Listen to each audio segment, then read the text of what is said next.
Radio Educación presenta El fin justifica a los medios. De las rotativas a la fibra óptica. Radio, prensa, televisión, internet.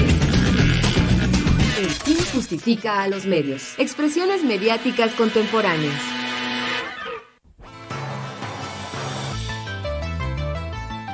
Hola, ¿qué tal, amigas, amigos? Qué bueno que nos sintonizan en esta revista radiofónica dedicada a la comunicación. Les saluda Graciela Ramírez a nombre de todo el equipo y en compañía de José Ángel Domínguez a la distancia. ¿Cómo estás, José Ángel?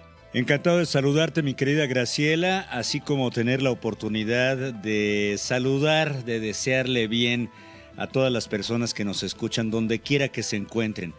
Son días que, bueno, pues prácticamente el año está por terminarse. Cerrar ciclos es importante y hay que ir reflexionando en torno a lo que ha pasado en el año para que el año que entra nos vaya mejor, pienso yo. Y vaya que ha habido cosas este año, mi querida Graciela. Así es, muchas sorpresas, muchas cosas para adaptarse a trabajar y vivir de una manera distinta. Esperemos que, como dices, se cierre el ciclo con este año en diciembre, porque bueno, parece que ya por ahí viene la vacuna y que no se extienda esto pues por más tiempo, ¿verdad? Pero bueno, ya sabemos que vamos a regresar a una nueva normalidad. Sí, si es que acaso podremos hablar de normalidad otra vez. Pero yo quería comentarte, y tú bien lo sabes, que estamos a unos días de que la Cámara de Diputados apruebe el presupuesto de egresos de la Federación. Y quienes trabajamos en esta emisora hemos hecho todo lo posible por sensibilizar a legisladores, a directivos de las dependencias involucradas. ¿Para qué? Para que rectifiquen y amplíen el presupuesto que va a ser asignado a Radio Educación para el año 2021. Sí, bueno, hemos hecho cartas, acercamientos con los legisladores, declaraciones a los medios. También hay que decirlo, realizamos 2 foros. El primero fue un foro interno en el que integrantes de los diversos departamentos analizamos las problemáticas e hicimos propuestas. Luego, en este ejercicio, pues detectamos las flaquezas y fortalezas de la emisora y propusimos una revisión a fondo que nos lleve a una reconversión digital, a una renovación generacional que actualice a nuestra emisora. Por supuesto, y también hay que decir que luego organizamos un foro externo. En este foro externo dimos a conocer a quien quiso acercarse y a quien quiera acercarse todavía, porque están ahí los documentos, a todas aquellas personas que quieren conocer esta situación. Se recopilaron las propuestas de expertos, también de radioescuchas, que nos acompañaron estos 4 días de mesa sobre radioeducación en el contexto de los medios públicos, de las condiciones técnicas, de cobertura de nuestras señales, de la situación laboral y finalmente también, y no menos importante, por supuesto, las opiniones de nuestras audiencias. Esta campaña en redes sociodigitales está disponible todavía en la página de Facebook del sindicato. Pueden buscarla como Sindicato Sector Radioeducación y también con el hashtag Rescatemos Radioeducación. Y hoy vamos a conversar en torno a nuestra emisora, a Radio Educación, con un experto, con un estudioso de los medios públicos y en particular un estudioso de radioeducación. Nuestro invitado en esta emisión es el doctor Lenin Martel, académico, exdefensor de las audiencias en esta emisora y un muy buen amigo de este programa. Vamos también a tener, como siempre, nuestro recuento de las noticias de comunicación más importantes de la semana. Así que le invitamos a que se quede y participe aquí en El Fin Justifica a los Medios.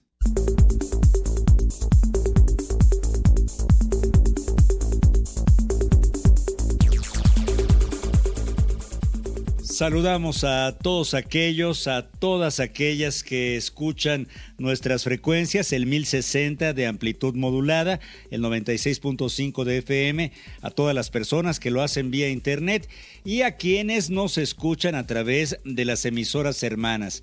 Radio Universidad Autónoma del Estado de Morelos. Radio Universidad Autónoma de Baja California. Instituto Latinoamericano de la Comunicación Educativa en la Ciudad de México. Iguala Radio en Guerrero.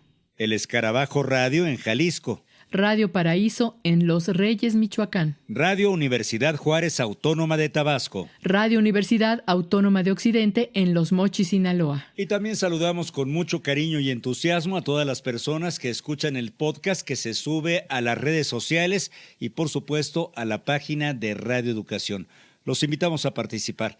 Estamos en Twitter como @radioelfin, en Facebook como El Fin Justifica a los Medios. Y le invitamos ahora, si tiene usted a bien acompañarnos, a escuchar una selección con las noticias de comunicación más importantes de la semana, una selección preparada por nuestra compañera Ángeles Medina. Notimedios.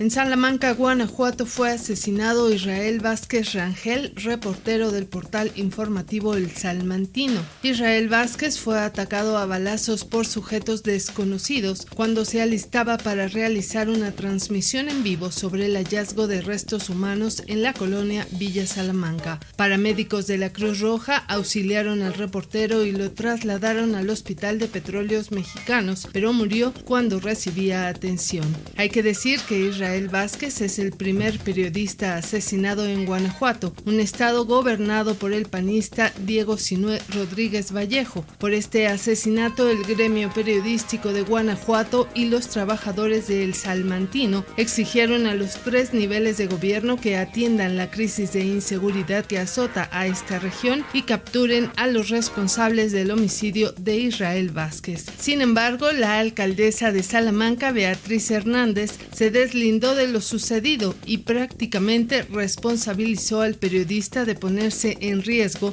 por acudir a las 6 de la mañana a cubrir una nota en un lugar que todos saben que es peligroso.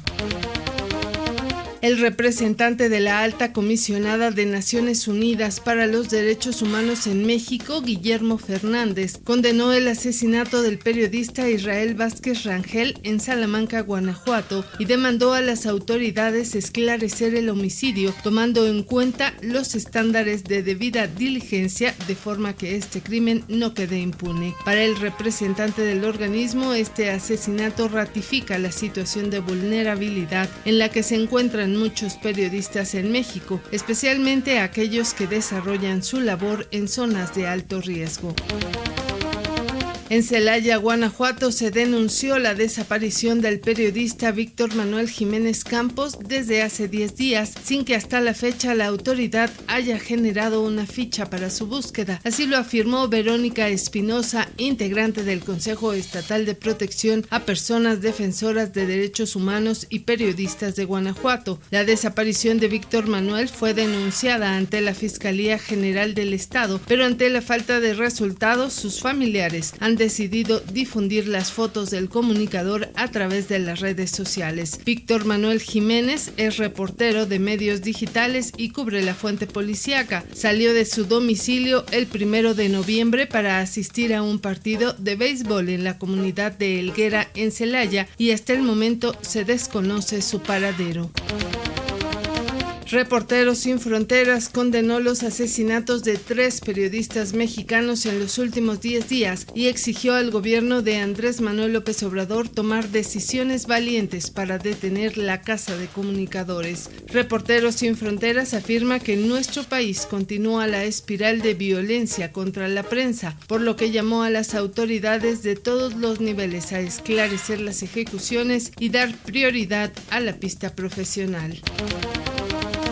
En Cancún, Quintana Roo, decenas de comunicadores salieron a las calles para protestar por la represión que sufrieron durante la manifestación por el feminicidio de Alexis, una joven de 20 años encontrada muerta con signos de tortura durante el fin de semana. En esta movilización, 2 reporteras resultaron heridas con arma de fuego y 6 más fueron objeto de maltratos físicos. Tras la protesta, los comunicadores se reunieron con la alcaldesa Mara Lezama, a quien quien demandaron garantías para el libre ejercicio de su profesión. Selene Huidrobo, reportera de una televisora local y una de las afectadas, narró que grababa con su celular el momento en que policías hacían disparos al aire cuando uno de ellos le dio un macanazo que destruyó su teléfono y le provocó daños en la mano. El Servicio de Administración Tributaria confirmó que Grupo Salinas adeuda al fisco 20.700 millones de pesos, pero señaló que este grupo, propiedad de Ricardo Salinas Pliego, tiene la posibilidad de solicitar un juicio de amparo, ya que la disputa legal entre el SAT y Grupo Salinas por el pago de impuestos ha llegado a la última instancia para recuperar los adeudos fiscales. En respuesta, Ricardo Salinas Pliego afirmó que sus empresas siempre han pagado muchos impuestos. Dijo que existen diferentes puntos de vista sobre la ley aplicable, por lo que acudirá al Poder Judicial para que aclare y decida lo que se debe pagar, y eso es lo que pagará. Hasta aquí las noticias de comunicación más importantes de la semana. Le invitamos a que visite nuestro blog elfinjustifica.wix.com/notimedios.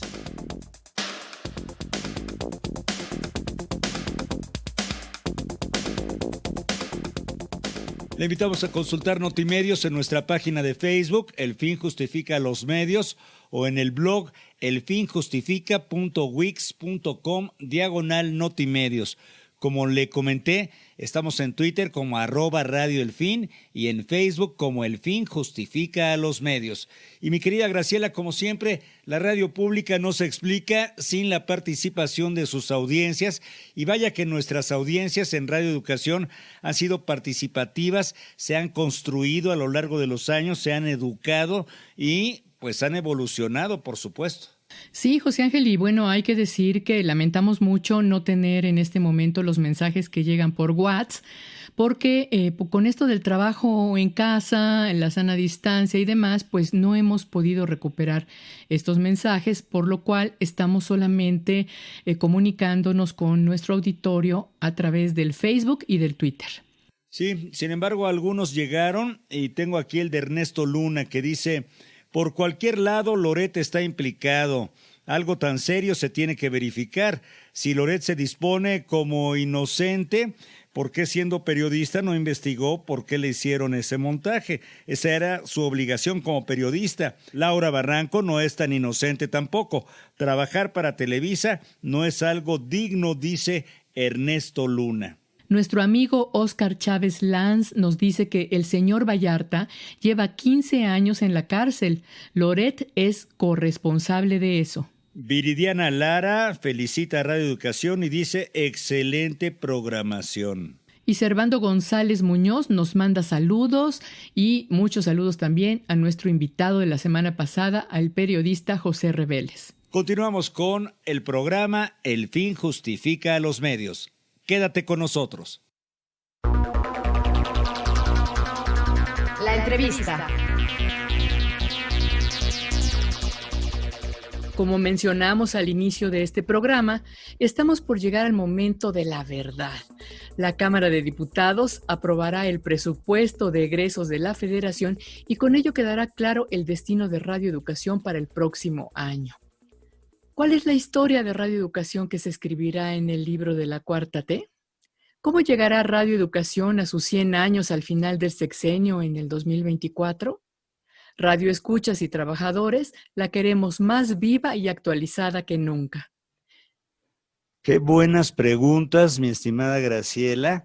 Y para conversar en torno a esto que tanto nos importa, hemos invitado al doctor Lenin Martel Gámez, académico, coordinador del Centro de Escritura y Cultura Digital en la Facultad de Ciencias Políticas y Sociales de la Universidad Autónoma del Estado de México. Él es doctor en Ciencias Políticas y Sociales por la UNAM, maestro en Comunicación Masiva por la Universidad de Boston y licenciado en Periodismo y Comunicación Colectiva por la UNAM. Lenin Martel ha coordinado varios libros, ha escrito artículos académicos, es colaborador en la revista Zócalo y su próximo libro, tengo entendido, que lleva el título de El imaginario de lo público en la radio, en donde se discute la historia de radioeducación y será publicado en breve.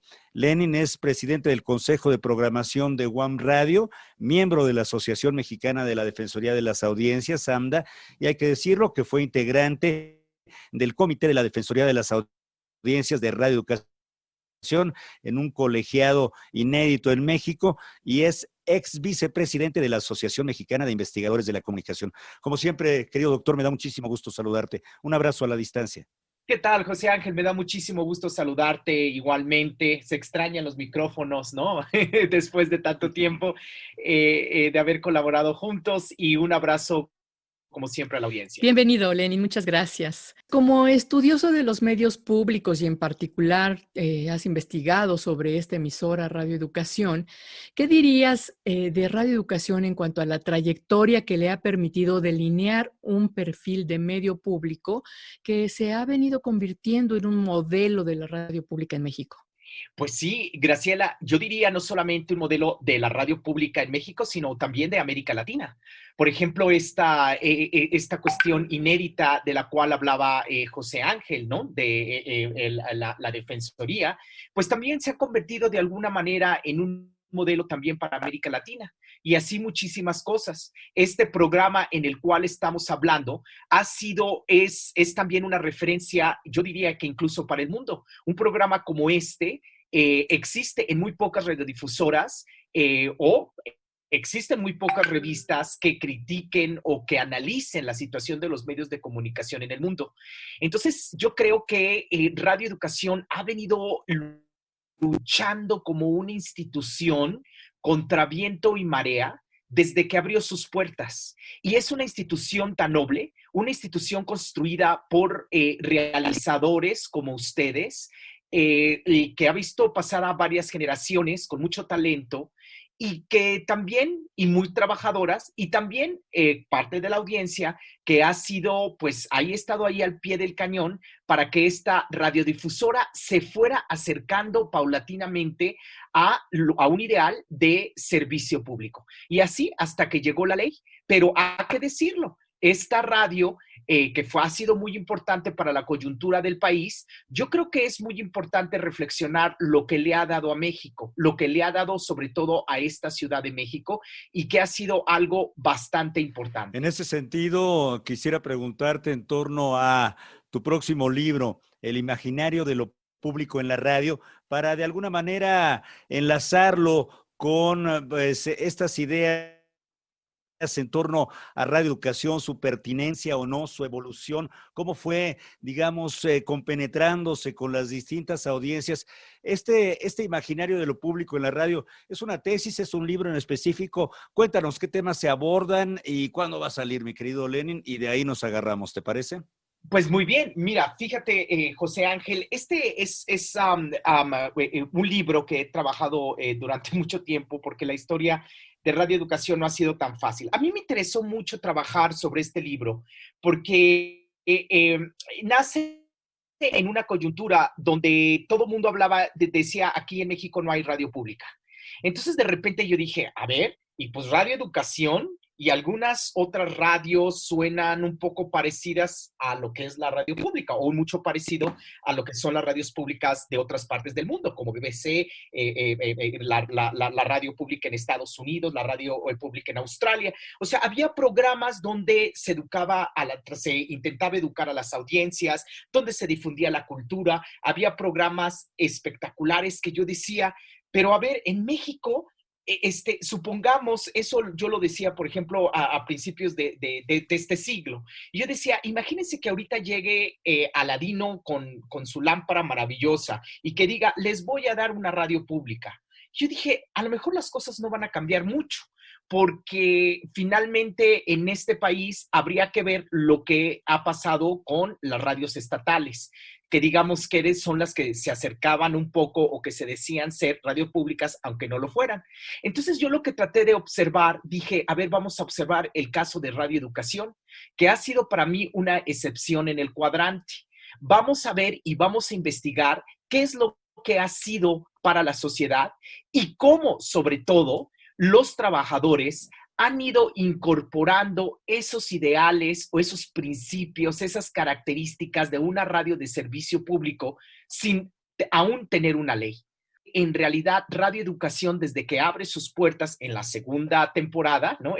Después de 1968, empieza a incorporar todos esos valores. Tuvieron dos grandes directores, en Granados Chapa, el anterior, ahorita se me ve el nombre. Enrique Atonal. Bachiller, claro, el gran bachiller Enrique Atonal, que hicieron un gran trabajo y fueron incorporando voces, trabajadores muy jóvenes. Graciela ahí entra, ¿no? En los años, en los primeros años. Y no te estoy diciendo nada que no sea cierto, Graciela.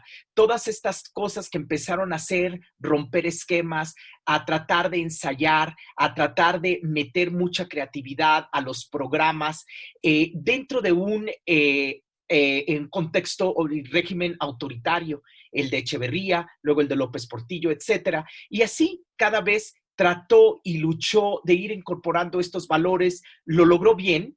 A veces tenía el sindicato a favor, a veces tenía en contra, a veces no tenía estos elementos administrativos que diera soporte a los trabajadores, los presupuestos no siempre fueron buenos, en fin, pero de alguna manera también luchó por modernizarse, sobre todo ya hablando de los 90s, a principio de este siglo.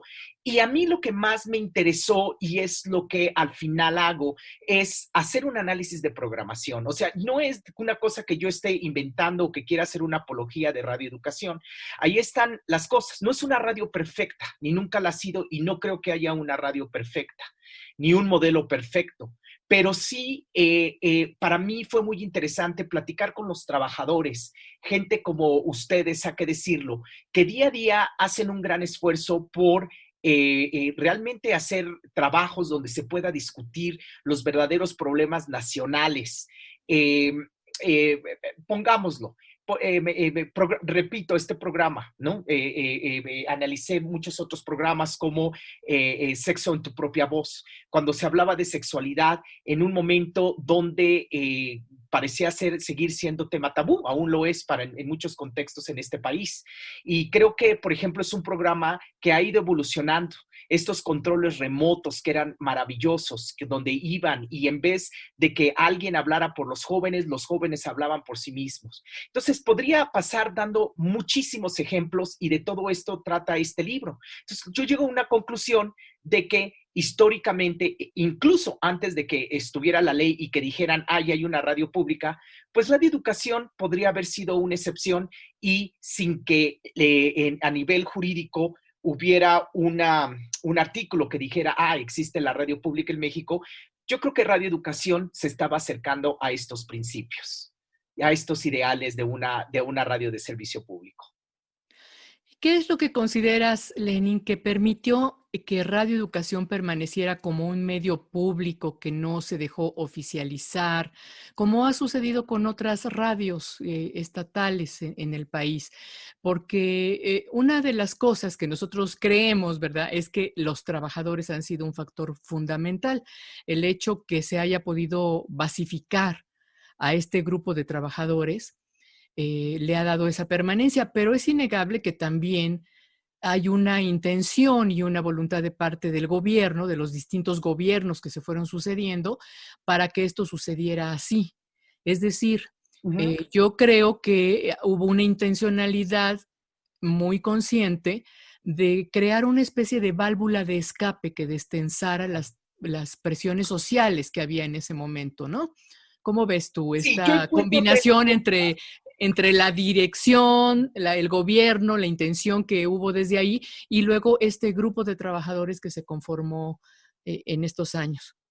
Sí, definitivamente yo encuentro cuatro cosas. Vamos a hablar de cuatro cosas. La primera es de que nace en un contexto en 1968, donde, repito, había jóvenes con ganas de tener una referencia de programación muy, muy distinta a lo que venían escuchando.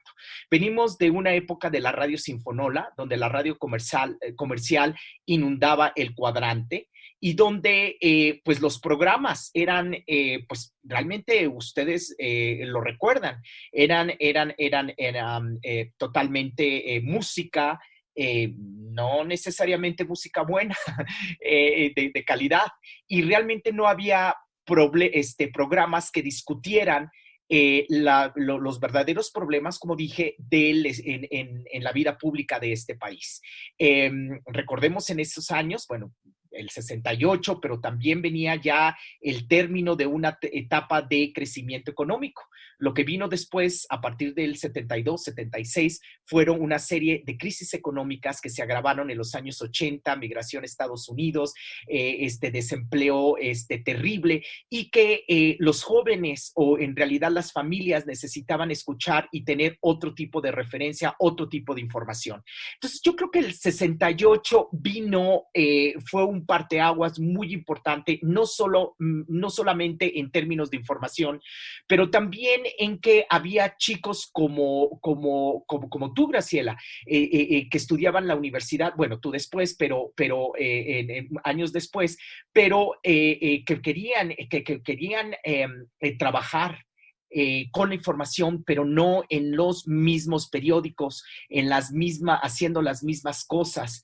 Querían irrumpir, tenían muchísimas ganas, tenían muchísimos deseos, y también había una audiencia deseosa de escuchar este tipo de programación, mucha de la cual todavía escucha en Radio Educación y ha crecido con esta información.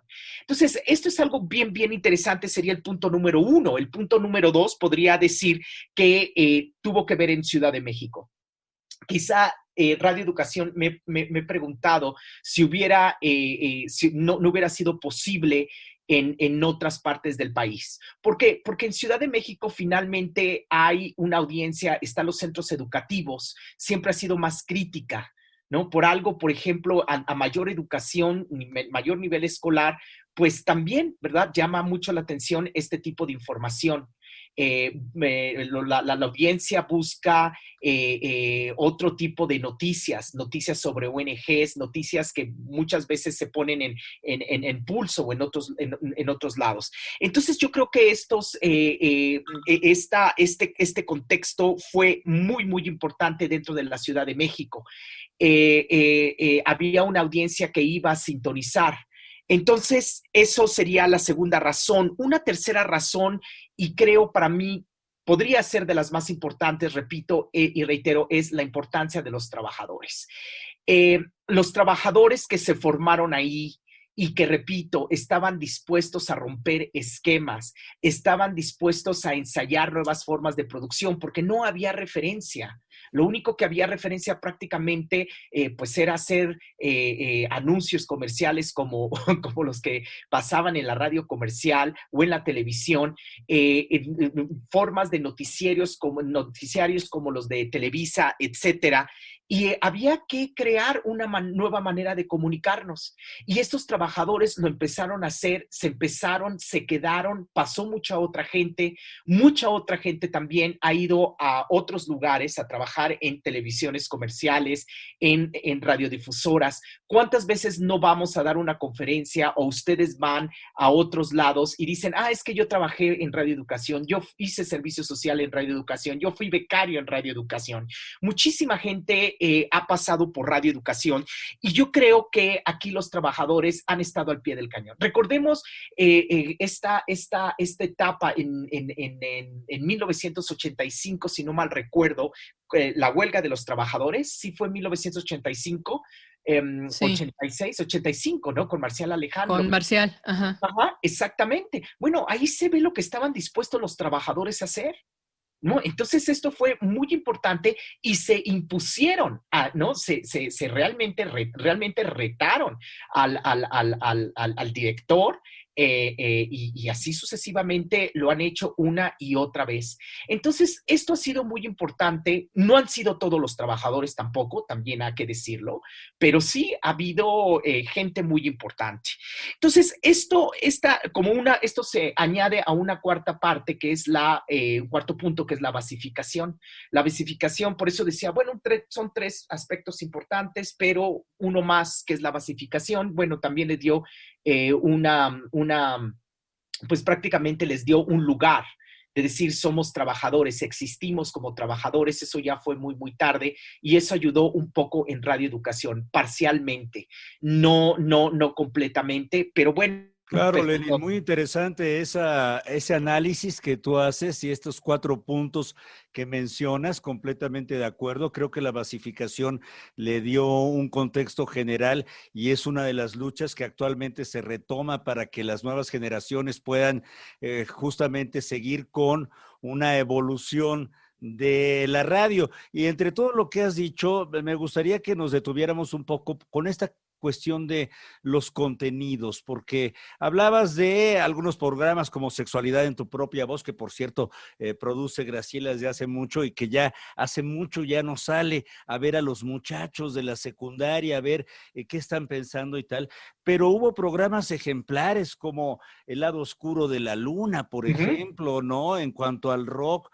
lo que hizo Tito Vasconcelos en el ámbito de la diversidad sexual, la cuestión de las mujeres, de los sindicatos, otro tipo de locución también que se empezó a ensayar en México con personalidades como Emilio Evergenji y que transformaron de alguna manera no solo el concepto de la radio pública, sino de la radio en general en México. No sé si estarías de acuerdo con eso. Totalmente, y yo creo que eso lo tenemos que decir. A ver, yo te pongo simplemente para que nuestro auditorio, sobre todo las generaciones pues más jóvenes, ¿no?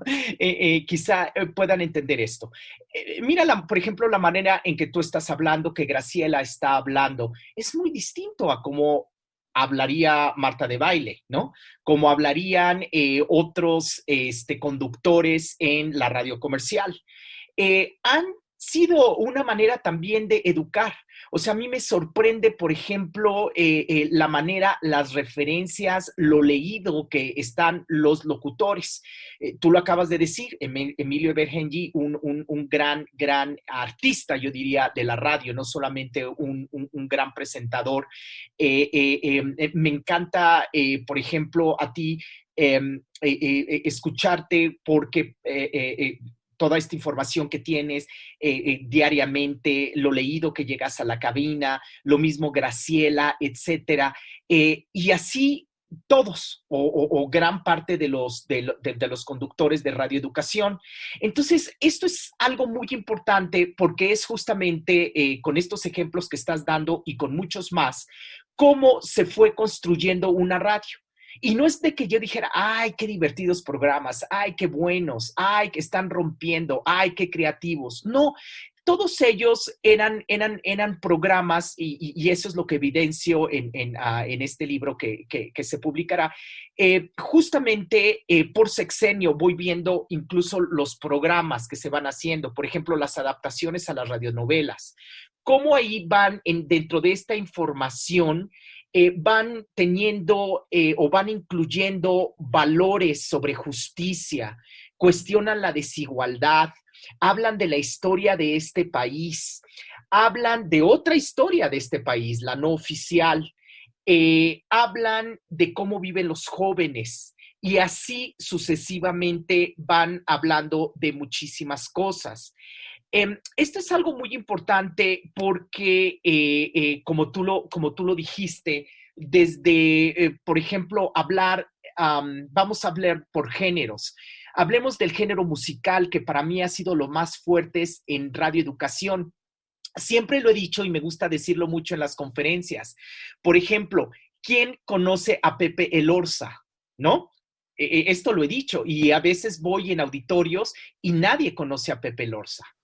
Pepe Elorza para mí es de los mejores compositores de este país. Y nosotros lo queremos muchísimo también. Así es. Exacto. Y tantos otros. Honestamente, yo no sabría de Pepe Elorza si no hubiera escuchado a Radioeducación. ¿Sí me explico? O sea, gente, un poeta tan importante como él, y digo, estoy poniendo el ejemplo de Pepe Lorza porque ahorita se me ocurre, pero de otros compositores, mismo Marcial, mucha gente que se dedica a la música, todos estos trovadores, el guapango, los jaraneros, toda esta música que es parte de esta gran riqueza de nuestro país. El jazz. El jazz, por ejemplo. O sea, yo honestamente no hubiera sabido de Nina Simone, de verdad, Aretha Williams, etcétera. O sea, de la música universal y de muchísimos más. Y que, por ejemplo, en la música ha sido algo bastante importante. Se ha tratado de ir modernizando, por supuesto. Algunas barras a veces, bueno, no funcionan de música, etcétera. Tampoco es que yo sea un experto en música, pero sí definitivamente tratan de engrandecer la cultura de este país. Además, algo que también encontré es que la contextualizan. No es solamente como poner música continua, sino también a veces hablan, etcétera. Y bueno, por ejemplo, tenemos todos estos informativos, estos programas que yo les llamo de asuntos públicos. Programas como el que tú dijiste, el legendario programa de Tito Vasconcelos, donde ahí sí todavía es tabú la sexualidad, más allá en los años 80. Entonces, vemos un montón de programas de este tipo, programas sobre la mujer, programas sobre las ONGs, ¿no? Programas de política, programas sociales, etcétera, donde uno siempre aprende.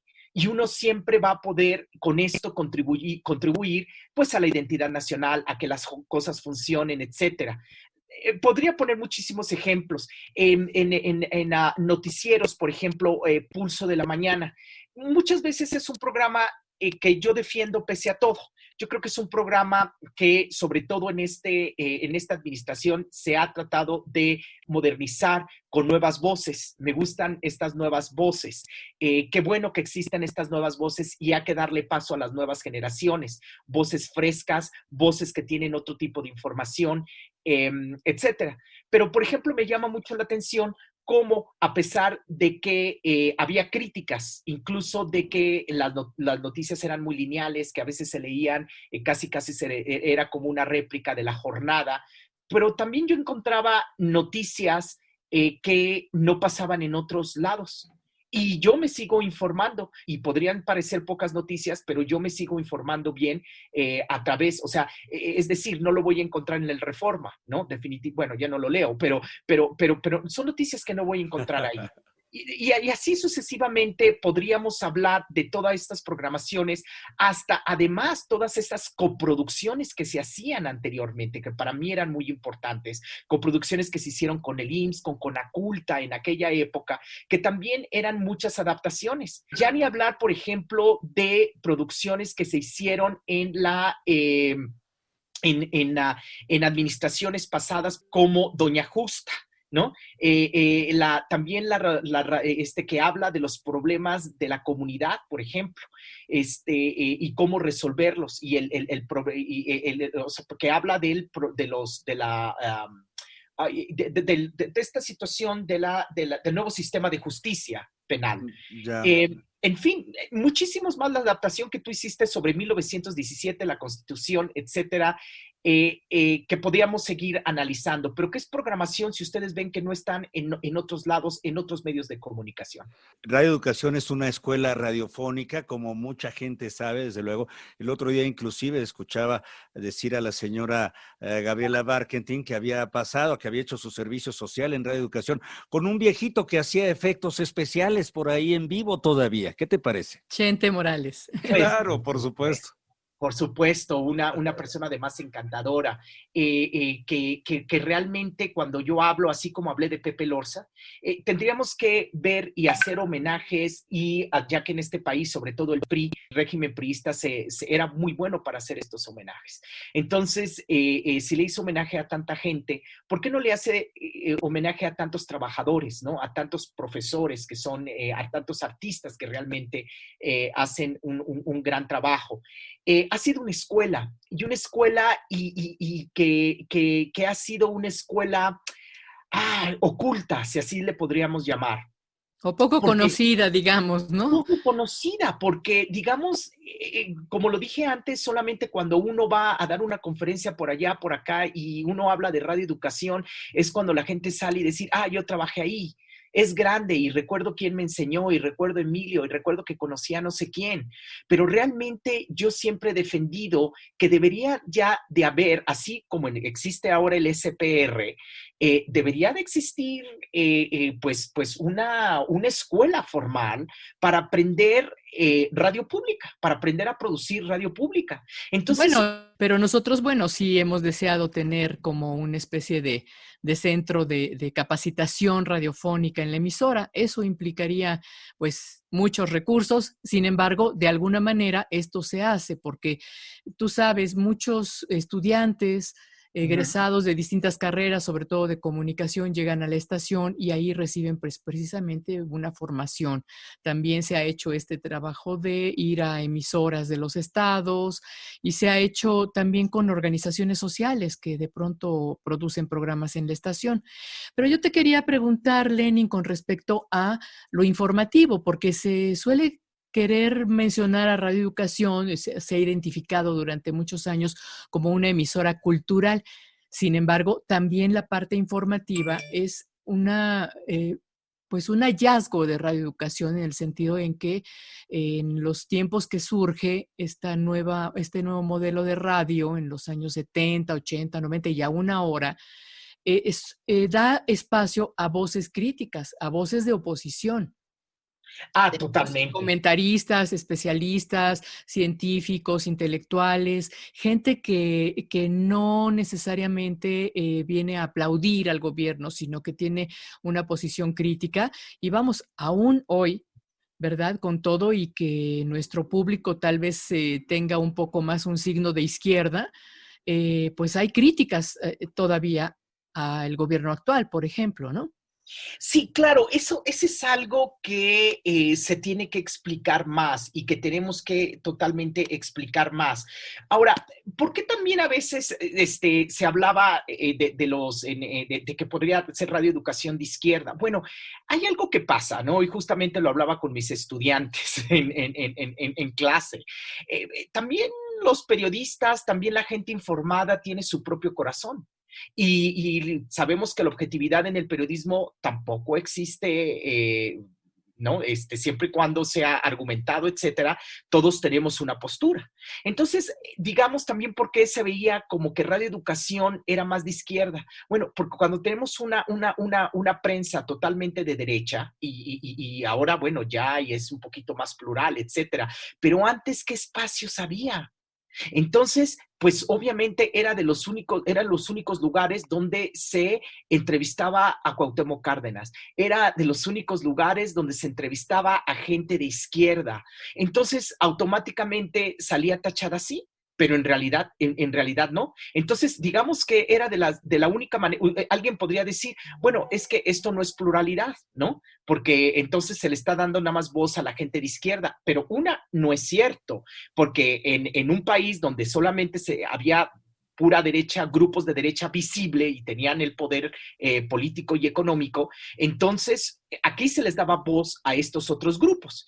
Y en segunda, también vi que en mi análisis, que la misma gente, la misma audiencia lo pedía estas otras voces, porque en el momento que a veces se ponían, se entrevistaba gente, no sé, del PAN, por ejemplo, ya decían, ay, es que ustedes ya se están volviendo de derecha. O sea, también la audiencia estaba pidiendo eso. O sea, era una interrelación muy, muy, muy importante y que habrá que decirla. Ahora, en cuestiones de información, yo pienso también, y yo lo he visto, ¿qué pasaría todas estas radiodifusoras, no solamente estatales, sino culturales, universitarias?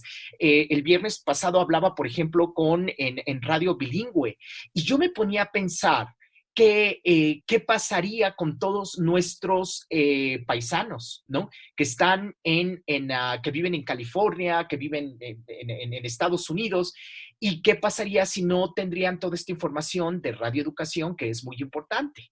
Entonces, está haciendo un gran servicio, pero para este servicio obviamente se necesita presupuesto, se necesita institucionalizar o fortalecer esta institucionalización, porque justamente es esta institucionalización donde existe el servicio público, donde se da la relación entre el Estado y los ciudadanos. Entonces, es a través de esta institucionalización, con presupuesto, con un respaldo, que realmente ahí encontramos el servicio público. Y para mí, pues sí, claro, en un momento donde de fake news, en un momento donde hay realmente muchos intereses de los medios de comunicación y ya no sabemos qué es verdad, qué no, pues información como la de radioeducación es muy importante. En este momento de la cuarta transformación, ¿cómo ves a Radio Educación? ¿Está en un momento con una oportunidad de desarrollarse de una manera que tal vez nunca ha tenido la oportunidad de hacerlo, o está igualmente pues no valorada lo suficientemente? Porque tú sabes, estamos en este momento pidiendo que se le dé a la emisora el presupuesto que requiere para consolidar el crecimiento que ha tenido con las señales de frecuencia modulada, para poder también pues hacer frente al deterioro del equipo que tenemos y poder modernizarla, porque todas las emisoras están justamente en un momento de reconversión digital, de modernizarse, actualizarse, frente a esta situación que se enfrenta de crisis económica y demás. Pues hay un gran reto de presupuesto que se requiere para poder realmente ampliar la cobertura y consolidar este crecimiento.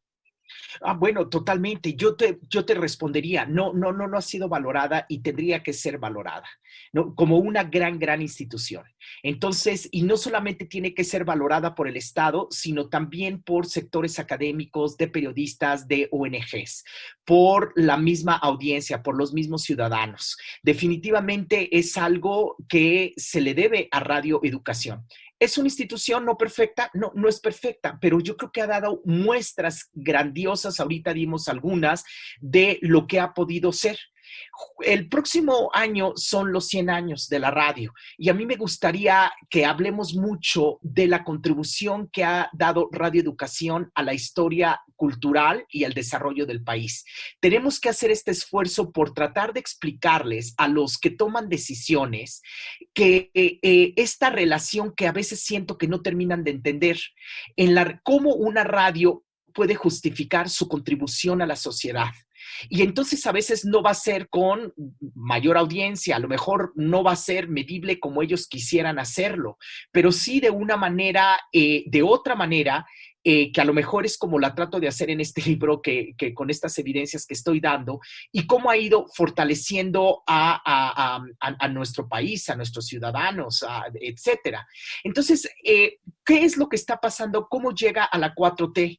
Bueno, yo creo que el presidente, nuestro presidente, dio una suerte de esperanza de que los medios públicos serían apoyados cuando ponía bajo su dirección a directores que sabían sobre medios públicos, como el actual director, que venía justamente, no solamente que sabía de radio, no solamente que sabía de medios de comunicación, sino era alguien que había estado desde la trinchera luchando de diferentes maneras para que se fortalecieran los medios públicos en este país. Entonces, eso dio una esperanza y se pensó que además las emisoras podrían trabajar arduamente y expandir una programación de utilidad social para toda la población en el país y fuera del país, y que podrían trabajar muy bien sistemáticamente con el SPR. Y eso estuvo muy bien, perfecto. El problema es que lo que se olvidó quizá desde los que toman las decisiones es de que se necesita presupuesto, se necesita modernizar. La anterior dirección había estado trabajando bastante bien en el sentido de que trató de modernizar, trató de darle una continuidad, una articulación a la programación, y siempre era difícil por los presupuestos. Y ahora vemos que los presupuestos siguen siendo el peor enemigo para esta institución, que ha sido pues bastante fiel a sus principios, como lo he dicho, que no es cosa para menos, y que eso le ha impedido y le ha estado limitando, yo siento, a Radio Educación para que pueda seguir haciendo diferentes trabajos, desde la Bienal, ¿no? Hasta mejores otras producciones, diversificar los contenidos, más periodismo de investigación, que tú sabes que se necesita dinero. Entonces, más producciones como radionovelas, que han sido un éxito. Entonces, creo que no han seguido siendo valorados, a pesar de que al menos sí hubo una intención desde el Ejecutivo. Pues te agradecemos muchísimo, Lenin. Esperamos que esta conversación continúe muy pronto y los trabajadores, mi querida Graciela, seguiremos insistiendo en esto, en que la radio pública es vital para nuestro país. Pues como dice Lenin, el próximo año se cumplen 100 años de la radio y en el 2024 se van a cumplir 100 años de Radio Educación. Así que estamos por ver cuál es la historia que se va a escribir de Radio Educación en el libro de la Cuarta Transformación. Muchas gracias, Lenin. Graciela, siempre es un placer. Entra en comunicación mandando un correo a elfinjustifica@yahoo.com.mx. Y por supuesto a través de Facebook nos encuentras como El Fin Justifica a los Medios y en Twitter como @Radio El Fin. Haz tuyo este espacio dedicado a la comunicación. De esta manera terminamos una emisión más de El Fin Justifica a los Medios. Ojalá este tema, estas reflexiones hayan sido de su interés. Los esperamos la próxima semana y les recordamos que hay que continuar apoyando las medidas sanitarias. No hay que bajar la guardia. Cuídese, cuide a los demás. Por favor, cuidémonos todos.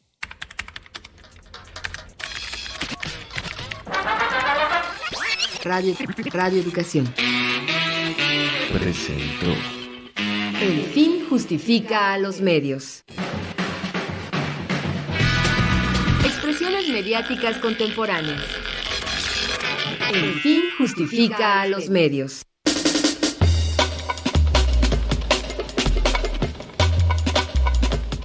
Trabajamos en esta oportunidad Luis Oropesa, Sofía Rivera, Ángeles Medina, Alexia Cervantes y José Ángel Domínguez en una producción de Graciela Ramírez para Radio Educación.